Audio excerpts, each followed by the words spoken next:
안녕하십니까. 역사지정학 여행자 CR의 꿈입니다. 지난해 2월 중국 귀주성에서는 자기 집 뒷산에 덫을 설치해서 사향 고양이 2마리를 잡아먹은 남성이 체포됐습니다. 그 남성은 이제 코로나19 사태 때문에 집에서 생활하고 있었는데 먹을 게 마땅치 않아서 뒷산에다가 덫을 놓았다고 이렇게 말했습니다. 그 사정은 이해가 됩니다. 근데 하필이면 잡은 동물이 사향 고양이였습니다. 사향 고양이는 지난 2003년 소위 사스가 유행했을 때 그 박쥐에게 있던 변종 코로나 바이러스를 인간에게 옮긴 중간 숙주로 지목됐던 야생동물입니다. 그 이후로 사향 고양이는 당연히 식용이 금지됐습니다. 그 귀주성의 사향 고양이 사건, 귀주성은 대충 이쯤입니다. 이쯤. 귀주성의 사향 고양이 사건 2달 뒤에는 좀 더 엽기적인 뉴스가 전 세계로 타전됐습니다. 그 중국 저장성에서 이제 한 남성이, 저장성이면은 이쯤입니다. 이쯤, 절강성 지금. 그 한 남성이 호수에 있던 흑조, 그러니까 블랙스완을 잡아서 삶아 먹은 사건이 있었습니다. 그 블랙스완은 굉장히 복이 드문 새입니다. 그 백조는 흰 것이 기본인데 검은 백조이니까 얼마나 희귀하겠습니까? 그 세계적으로도 개체수가 그렇게 많지 않습니다. 그 국제자연보호연맹이 멸종위기 보호종으로 지정해서 보호하고 있는 그런 동물입니다. 근데 또 이런 일이 생긴 겁니다. 근데 이 사건이 더욱 관심을 끈 것은 범행 전부가 CCTV에 그대로 녹화되어 있기 때문입니다. 그 강목하고 이제 마대자루를 동원한 한 남성이 그 자기 부인하고 애가 보는 앞에서 그 블랙스완을 강목으로 때려서 기절시키고 그 마대에 담아서 막 도망치는 장면이, 애 끌고 와이프하고 같이 뛰는 장면이 생생하게 CCTV에 담긴 겁니다. 그 하여간 CCTV를 통해서 범인의 신상을 확인한 경찰이 그 범인의 집에 찾아갔을 때는 블랙스완은 이미 오리탕이 돼가지고 그 집 식구들의 뱃속으로 들어간 뒤였습니다. 현장에는 검은 깃털하고 뼈만 남았습니다. 근데 더 황당한 것은 그 흑조탕, 백조탕이 아니라 흑조탕이죠. 흑조탕을 먹은 사람이 자기가 뭘 잘못했는지 모르고 있었다는 겁니다. 그 호수의 물오리는 지금까지 누구나가 잡아서 먹어온 것인데 왜 갑자기 이러느냐. 그 범인이 하는 이야기가 자기가 호숫가에 갔는데 블랙스완이 있길래 한번 막대기로 찔러봤는데 그게 이제 부리로 자기를 쪼으려고 덤벼들어서 홧김에 죽였다 이렇게 말했습니다. 그러면서 삶는 동안에 냄새는 엄청 좋았는데 먹어보니까 맛은 별로 없더라. 고기가 너무 질기더라 이렇게 말했습니다. 결국 이제 범인은 구류 10일을 살았습니다. 구류 10일. 그 세계적인 희귀새인 그 흑조탕을 먹은 사람, 그 사람 입장에서는 사실 구류 10일 사는 것도 굉장히 억울했을 겁니다. 중국이, 우리나라가 언제부터 이렇게 야생동물을 잡아먹는 것에 대해서도 단속했느냐, 뭐 이런 볼멘 소리를 했을 겁니다. 사실 중국인들이 야생동물을 잡아먹는 것은 어떠한 경우에도 과거에는 뉴스가 아니었었습니다. 말 그대로 일상이고 늘 있는 일이었습니다. 근데 코로나 사태 이후로 뉴스가 되기 시작했습니다. 전 세계 사람들이, 중국 사람들이 도대체 뭘 먹는지를 자꾸 살폈기 때문입니다. 결국 중국 정부도 나설 수밖에 없었습니다. 그리고 식용이 가능한 동물을 공지했습니다. 그 소위 이제 국가 가축 자원 목록이라 그래가지고 정부에서 31개 종류의 동물은 가축으로 정해서 이건 먹어도 된다. 그 나머지 동물은 먹으면 안 된다. 이렇게 이제 공표를 한 겁니다. 중국 정부에서. 여우나 고라니, 담비 등이 이 식용 가축 31개 동물 안에 포함됐다는 것도 신기하긴 합니다만은 뭐 그래도 그 음식 종류야말로 그 나라의 문화이니만큼 그 식재료를 가지고 뭐 다른 나라 사람들이 이러쿵저러쿵 할 수는 없습니다.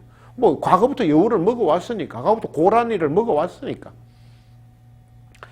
막 그나마 이제 이 세계인들이 위안을 삼는 것은 이 그런 동물들은 다 정부의 통제 범위 내에 이제 들어왔으니까 안전성은 어느 정도 확보된 것 아니냐, 뭐 이렇게 생각할 수 있겠습니다. 근데 문제는 그게 이제 말처럼 쉽지 않다는 겁니다. 어제까지 아무거나 잡아 먹어도 됐는데 오늘부터 갑자기 이런 것은 먹지 마라. 뭐 그거 아무리 법이라지만 그게 그렇게 쉽게 되는 일이 아닙니다. 그 입맛이라는 게. 당장 그 중국 정부에서 이런 법을 공표하자마자 여러 군데서 들고 일어났습니다. 중국에서는 식용으로 자라나, 거북이, 황소개구리 등을 사육하는 사람들이 많습니다. 그 사람들이 그럼 우리는 어떻게 하느냐 이렇게 들고 일어났습니다. 자신들이 키우고 있는 것들은 정부가 발표한 이 31종의 국가가축자원 목록에 들어가지 않기 때문에 우리는 어떻게 하느냐 이제 이렇게 질문하니까 정부는 금방 후퇴했습니다. 그들의 생업과 생계수단을 막으면 더 큰 분란이 생길 수 있기 때문에 정부는 바로 허락을 해줬습니다. 거북이와 자라 등은 야생동물이 아니고 수생동물이니까, 그러니까 들판에서 자라는 게 아니고 물에서 자라는 거니까 먹어도 괜찮다 이렇게 발표했습니다. 아마 모르긴 해도 이 중국 정부가 내린 야생동물 식용금지법, 이거는 민간에서는 거의 지켜지지 않을 것이고 현재도 장차 코로나 사태가 좀 잠잠해지면 그 법 자체가 사문화될 가능성이 높다고 봅니다. 수천 년을 아무 것이나 먹어왔는데 또 야생동물 특유의 맛에 이미 길들여져 버린 사람도 많은데 그 정부가 인민들 뒤를 졸졸졸 따라다니면서 뭐 덫을 놓는지 뭐 연못에다가 청산가리를 푸는지 일일이 감시할 수도 없는 노릇이고 그걸 어떻게 단속하겠습니까? 하여간 옛날에는 막 어느 나라 국민이 무엇을 먹든지 남이 상관할 일이 전혀 아니었습니다. 뭐 불도장을 먹든 상어 지느러미를 먹든 곰발바닥을 먹든 그것은 그 나라 사람의 기호였습니다. 특히 이제 먹을 것이 없어서 배가 고파서 먹는 거는 더더구나 문제가 되지 않았습니다. 그게 무슨 뭐 달팽이를 잡아먹든 무슨 뭡니까 이게 하다못해 그 송충이를 잡아먹어도 자기들이 먹고 괜찮으면 뭐 아무것도 문제가 없는 겁니다. 그리고 실제로 옛날에는 어떤 나라 사람이 어떤 야생동물을 먹어도 전염병 따위는 걱정하지 않아도 되었습니다. 그 야생동물을 많이 먹는 사람들은 대개 이제 야생, 자연에서 살 가능성이 높았고 그런 사람들은 남하고 접촉할 가능성도 별로 없었습니다. 행여 이제 그 사람들이 병이 걸렸다고 해도 그 병의 원인도 모른 채 그 사람 혼자 혹은 그 마을 사람만 죽어갔을 가능성이 높습니다. 근데 이제 세상이 변해버린 겁니다. 여행이 특수한 소수의 사람들의 전유물이 된 시대는 끝났습니다. 해외여행이 특히. 아무 곳에나 누구나 갈 수 있는 세상이 되어버렸고 그 야생에서 어떤 걸 막 먹는 사람들도 세계를 다닐 수 있게 되어버렸습니다. 그리고 그런 사람들이 아무 곳에서나 가래침을 뱉을 수 있는 세상이 됐습니다. 그리고 이 바깥에 있는 사람들도 그런 오지를 찾아 들어가는 사람들이 점점점 많아졌습니다. 그러니까 이제는 나 아닌 다른 사람들의 생명과 안위를 위해서라도 내 입맛을 좀 다스려야 하는 시대가 됐습니다. 본의 아니게. 나를 위해서 혹은 인류를 위해서. 뭐 박쥐, 뭐 천산갑, 뭐 거북이처럼 생긴 그 포유동물이죠. 그 사향고양이, 뭐 원숭이 골 이런 거는 먹지 않는 것이 이제 좋겠다는 생각입니다. 식문화는 그야말로 문화입니다. 근데 그게 문화로 계속 살아남으려 그러면 기본적으로 남에게 피해를 주지 않아야 됩니다. 그래야 그 고유 문화를 이제 오래 지켜나갈 수가 있습니다. 그 이제 중국의 경우 그 식탐과 더불어 지난 시간에도 일부 말씀드렸습니다만은 영토에 대한 탐욕이 어마어마합니다. 그 지난번 다른 강의에서 제가 그 토법고로에 대해서 말씀드린 바가 있습니다. 말 그대로 이제 흙으로 만든 용광로입니다. 1958년에 이제 대약진 운동이라는 것을 할 때 중국의 시골마다 만들었던 그런 건데, 이제 그때 중국 사람들은 아무 금속이나 그 토복고로에 집어 넣고 불만 떼면은 이제 강철이 된다고 그렇게 생각했다, 그렇게 말씀드렸습니다. 근데 제가 갑자기 이렇게 토복고로 이야기를 꺼내는 것은 요즘 이제 중국 정부가 하고 있는 그 소수민족의 정책, 특히 이제 시장 티벳, 여기입니다. 시장 티벳. 그 다음에 신장 위구르, 여기입니다. 이게 지금 옛날 송나라 때를 기준으로 그린 지도이기 때문에 이건 맞아면 10세기 지도입니다. 10세기, 1000년 전. 근데 그 나라들은 지금 그대로 여기 다 있습니다. 위구르도 있고, 티벳도 있고, 여기 이제 대리, 이건 운남성이 됐죠. 여기는, 지금 인도 차이나 반도, 베트남 있고 한 이런 쪽이 되고. 근데 이제 지금 이제 중국 정부가 그 소수민족계의 정책을 하는 게 이제 꼭 마치 이제 저한테는 토법고로를 연상시킵니다.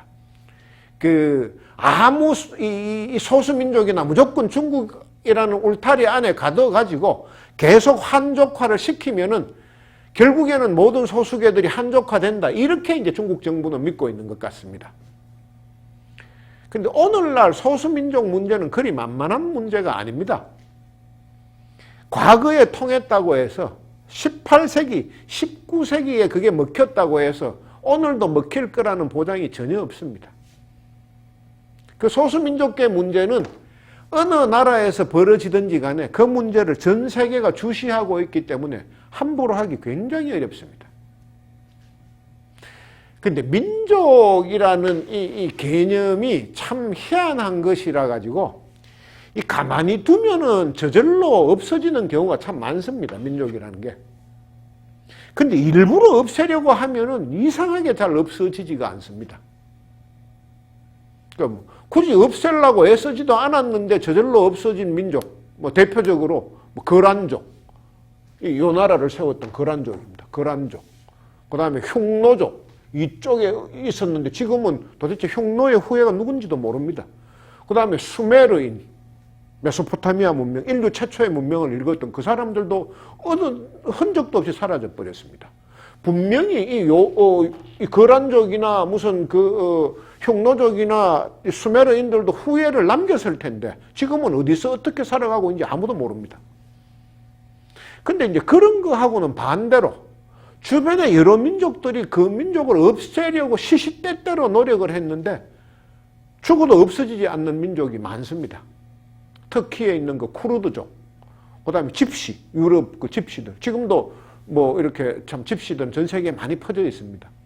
그 다음에, 로힝야. 지금 버마, 그 사태 때 계속 거론이 되죠. 몽족 등등 많습니다. 없어지지 않는 민족이. 그 중에서도 이제 단연 앞고는 유대인입니다. 유대인들은 아브라함 때부터 시작해가지고 이제 그 족속이 만들어졌는데 그 다윗 왕, 또 솔로몬 왕 이때를 포함해서 그 위아래로 몇 년간 아주 짧게 자신들의 나라를 가진 적이 있습니다. 근데 그때를 빼고는 수천 년 동안 세계를 유랑했습니다. 이집트, 바벨론, 그리스, 로마 등의 침략을 받았었고 그 나라들로 끌려가가지고 아예 노예로 살기도 했습니다. 바벨론 유수, 무슨 애굽 땅, 이제 그런 거 많죠? 그 이제 13세기 그 유럽의 패스트가 창궐했을 때는 그게 다 이제 유태인 탓이라 그래가지고 엄청 죽었습니다. 그리고 나치의 대학살, 그 홀로코스트 때도 또 많이 죽었습니다. 수백만. 그 유대인은 늘 동네북 신세였고 셀 수도 없을 만큼 집단적 학살하고 그 박해를 당했었습니다. 그래도 끝끝내 살아남았습니다. 마침내 이스라엘을 세웠고 현재도 서구 사회의 배후에서 아주 막강한 영향력을 행사하고 있습니다. 하여간 쿠르드족이나 집시족, 로힝야족 등등 한 번도 국가를 세워본 적이 없던 민족도 이렇게 잘 말하자면 자기들 민족 정체성을 유지하고 있는데 오랜 세월 동안 자신들의 나라를 이뤄왔던 민족은 두말할 나위가 없습니다. 그 사람들은 이렇게들 이야기를 합니다. 우리끼리 살고 싶어. 생긴 대로 살고 싶어. 원래 살아왔던 방식대로 살고 싶어. 원래 우리가 쓰던 말을 그대로 쓰고, 원래 우리가 믿던 종교를 그대로 믿으면서 살고 싶어. 제발 날 좀 내버려둬. 이게 이제 그들의 이 주장입니다. 그리고 그런 요구는 너무 당연한 겁니다, 사실. 인간적인 요구고. 이런 걸 억지로 막으려고 하면은 인종청소 외에는 다른 방법이 별로 없습니다. 정말 인간이 절대로 해서는 안 되는 비인도적인 만행이죠. 그렇게 되면은. 이제 다시 중국 문제로 돌아오겠습니다. 이게 지금 이제 중국의 지도입니다. 이 중국 지도인데, 원래 중국은 요만했습니다. 원래 제일 최초의 중국은 황하 밑에 여기 중원 요만했습니다. 요만했는데 주나라 때 이제 이만큼 이렇게 넓어졌습니다. 이게 이제 주나라 때. 주나라 때 이만큼 넓어지고, 그 다음에 춘추 전국 시대를 거치면서 이제 여기 회수가 여기 있죠. 회수 밑에 오나라 월나라까지 이만큼 이렇게 더 넓어졌습니다. 그러니까 지난 동영상 때 말씀드렸죠. 초나라, 월나라, 오나라 이런 게 원래 여기에 있던 회수에 있던 초나라, 오나라, 월나라는 중국이 아니었는데 오랑캐라고 불렸던데 이렇게 이렇게 이제 넓어진 겁니다. 그리고 진시 황제가 처음에 이제 중국을 통일했을 때는 대강 이 정도 되는 어떤 넓이로 중국이 이제 커졌습니다. 그리고 이제 초한 전쟁 때, 그러니까 항우하고 유방이 싸울 때, 이제 유방이 항우한테 쫓겨가지고 이렇게 도망을 갔습니다. 여기가 촉지방입니다. 촉. 이게 이제 지금의 사천성입니다. 사천 지역으로 도망가면서 또 영토가 이렇게 넓어졌습니다.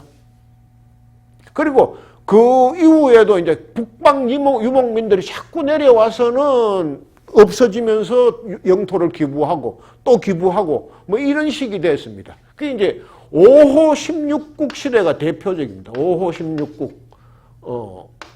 5호 16국이라는 건 5개의 오랑캐 족이, 왜냐하면 16개의 나라를 중국 땅에 세운 거. 그걸 이제 5호 16국이라 그럽니다. 이때 이제 북방의 5 오랑캐족이라는 게 이쪽에 있던 선비족, 그 다음에 이쪽에 있던 흉노족, 그 다음에 저족, 강족, 갈족 이런 5개 족속들이 중국에다가 16개 나라를 세운 겁니다. 근데 이 사람들이 여기 내려와가지고 자꾸 이렇게 나라를 세우니까 원래 여기 살고 있던 한족들은 자꾸 밑으로 도망을 갈 수밖에 없었습니다. 그게 이제 진나라입니다. 진나라. 진시 황제가 세운 진나라하고는 다른 진나라입니다. 중국은 진나라가 여러 가지가 있는데 하여간 위진 남북조 할 때의 진입니다. 이제 여기 자꾸 진나라가 내려가니까 여기에 살고 있던 사람들은 또 원래 살고 있던 사람 자꾸 도망을 가게 되었습니다. 이제 귀주성을 갔다가 그 다음에는 이제 이게 베트남까지 밀려간 겁니다. 그렇게 쫓겨 내려간 사람들이 이제 오늘날 베트남의 주류를 형성하고 있습니다. 베트남의 주류들은 중국에 대한 반감이 엄청납니다. 중국하고 싸우면 무조건 끝까지 죽을 때까지 싸웁니다, 정말. 그리고 이제 새천년에 들어와가지고 중국 땅을 가장 먼저 넓혀진 족속은 거란족입니다. 여기에 있던 거란. 거란이 내려와가지고 중국 땅을 이만큼이나 차지했습니다. 이만큼. 그 다음에 이제 거란이 그 위에 있던 원나라, 몽고, 여기 몽골족입니다. 몽골족이 내려와서 나중에 거란을 없애버렸습니다. 그럼 거란이 한참 크고 있을 때 금나라, 이쪽에 있던 여진족이 금나라라는 나라를 세워가지고 또 중국 본토로 밀고 들어왔었습니다. 근데 금나라도 원나라한테 또 말하자면 패배하고 사라졌습니다. 금나라 자체가. 근데 이제 금나라를 세웠던 이 사람들은 누구냐? 우리하고는 뗄래야 뗄 수 없는 관계인 여진족들이었습니다. 혈통상도 우리하고 아주 가깝고 늘 이웃하며 살았던 사람들입니다. 이 여진족.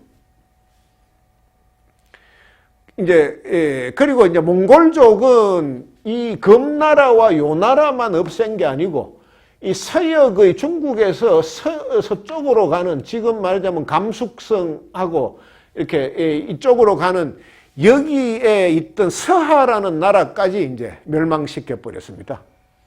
이 서하라는 나라는 티벳의 일족인 탕구트족이라는 사람들이 이제 세웠던 나라입니다. 그 이제 이 몽골은 그 이전에 이제 금나라하고 요나라한테 밀려서 이 장강 밑으로까지 도망 내려가 있던 송나라까지 모두 물리치고는 이 몽골이 이 전체를 여기 있던 대리국이라고 있던 것까지 또 다 몽골이 차지해 버렸습니다. 그리고 이제 세운 나라가 원나라입니다. 원나라.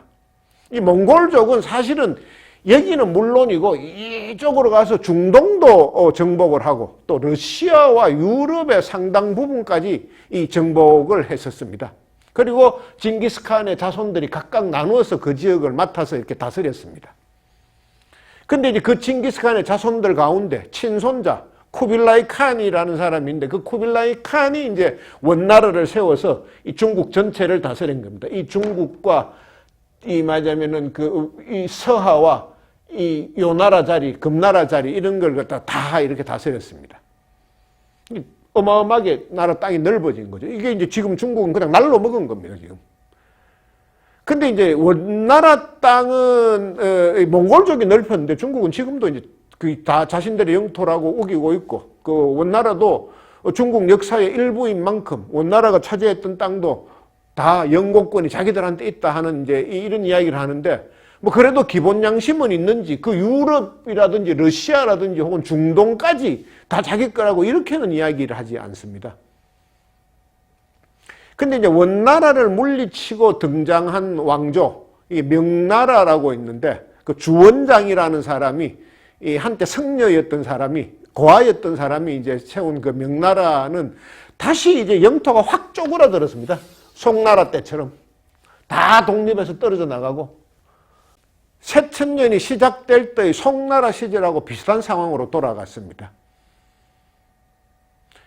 근데 어느 날 또 여진족의 후예들이 그 금나라의 후예들이 청나라를 세워서 중국을 정복했습니다. 그게 이제 우리 역사에는 언제쯤이냐? 병자호란 때였습니다. 1630년쯤. 17세기 초반. 그 청나라는 이제 명나라 때 잃어버린 그 영토들을 몽땅 다 되찾아오는 것은 물론이고 티벳, 그 다음에 위구르, 또 이쪽에 인도 차이나 반도 일부까지 이제 모두 청나라가 복속을 시켰습니다. 그리고 특히 이제 위구르 지역은 거기를 복속시킨 후에는 이 땅의 이름을 신강이라고 붙였습니다. 새로운 영토, 새로운 강력. 지금 그것을 신강 위구르, 신장 위구르라고 부르는 이유가 이제 그때 이름을 그렇게 붙였기 때문입니다. 하여간 청나라는 이제 그 말년에, 그러니까 아편전쟁 이후에 더 후에는 또 특별하게 이제 서태후라는 아주 희대의 악녀, 희대의 요녀가 등장하기 전까지는 정말 세계에서 가장 잘 나가는 나라였습니다. 그 17세기 초반에 처음 나라를 세운 후에 소위 이제 강옹근 성세라 그러죠. 강옹근 성세인데 이게 강희제, 옹정제, 걸융제 이 세 사람이 연거푸 나라를 다스리던 때였습니다. 특히 이제 그 중에서 제일 할아버지인 이 강희제 같은 경우에는 천고일제라는 별명이 붙어 있는 사람입니다. 천년에 한 번 나올까 말까한 뛰어난 황제. 이 사람이 60년 다스리고 걸융제 손자가 60년 다스리고 중간에 아들이 30년 가까이 20년 이상 다스리고 이렇게 이제 150년 동안 나라를 다스리니까 이게 전 세계에서 압도적인 국민 총생산량을 자랑하는 나라가 됐습니다. 서양사에서는 보통 최고의 성군들이 그 연거푸 등장했던 시기를 로마의 오현제 시대라고 이야기하는데 오현제 시대는 다 합쳐봐야 100년이 안 됩니다. 그러니까 이때 강옹근 성세 때가 훨씬 더 안정적이고 훨씬 더 본질적으로 발전을 한 겁니다. 하여간 뭐 다시 이제 본론으로 돌아가면은 지금 중국의 영토는 정상적인 자기들의 영토가 아닙니다. 만주족은 이제 여기 있는 금나라를 세웠고 청나라를 세웠던 만주족은 이미 한족에 거의 대부분 동화됐다고 해도 이쪽에 신장 위구르하고 시장 티베트 사람들, 그 다음에 여기에 있는 내몽골 사람들, 처음에 이제 원나라를 세웠던 이 사람들은 지금도 독립을 원하고 있고 실제로 독립운동도 하고 있습니다. 시한폭탄하고 다름없습니다. 또 이 나라 전체를 한족의 나라라고 하기도 어렵습니다. 사실은. 그 14억 인구 가운데, 중국 인구 14억 가운데 13억이 한족이다. 나머지 55개 소수민족이 다 합쳐서 1억이다. 이렇게 한족이 절대 다수를 차지하고 있다. 이렇게 이야기를 하지만은 그 13억 가운데는 사실은 허수가 많습니다. 억지로 부풀려 놓은 숫자. 아르헨티나하고 비슷하죠. 아르헨티나는 전체 인구의 95%가 백인이라고 합니다. 근데 인구 조사를 할 때 본인이 백인이라고 하면 그냥 백인이 된다는 겁니다. 분명히 까무잡잡하게 그 흑인들의 피가 많이 섞여 있고 또 어떤 경우에는 원주민하고 백인의 그 혼혈인 메스티조 이런 혈통이 눈에 뻔히 보이는데도 본인들이 백인이라고 우기면 백인이 된다는 겁니다. 아르헨티나는. 중국의 한족도 그거하고 비슷한 경우입니다. 한족이 되면 취업 같은 게 훨씬 이제 편의가 좋습니다. 유리합니다. 그러니까 자기들이 이 소수민족계들이 자기들이 한족이라고 그냥 주장을 합니다. 그러면 중국 정부는 얼씨구나 하고 그 사람을 한족에 포함시켜버리는 겁니다. 그리고는 이제 중국 전체는 한족이 이 절대 한족의 나라라고 이렇게 이야기를 하는 겁니다. 그러니까는 식탐이 이제 영토를 탐하는 영토탐이 되고 그 영토탐이 인구탐으로 실제로 지금 중국 인구는 줄고 있다고 하는데도 불구하고 중국 정부는 자꾸 인구를 자꾸 불려서 발표를 하고 있다 이런 이야기들이 이렇게 자주 지적되고 있습니다. 그리고 이제 그런 걸 갖다가 각종 이렇게 프로젝트를 뭐 공정이라 그러죠. 자기들 말로 공정을 실시해서 계속 그렇게 만들고 있는 겁니다. 더 역사도 더 과거로 멀리 보내고, 맞으면 더 강력도 더 넓히고, 인구도 더 확장하고, 그게 다 공정에 의한 겁니다. 과연 그건 이제 좀 억지스러운데, 그게 언제까지 통할지는 좀 한번 잘 지켜봐야 되겠습니다. 오늘은 여기까지 하겠습니다. 다음 시간은 이제 열국지, 또 초한지, 삼국지, 뭐 이런 거는 역사서인가, 혹은 소설인가, 그러면은 그게 도대체 배경은 언제적인가, 이제 언제적 것인가, 이런 걸 가지고 그 10개의 키워드로 분석한 중국 문화사, 그 세 번째 단어는 역사 기록 문학, 이렇게 정해서 말씀을 드리겠습니다. 감사합니다.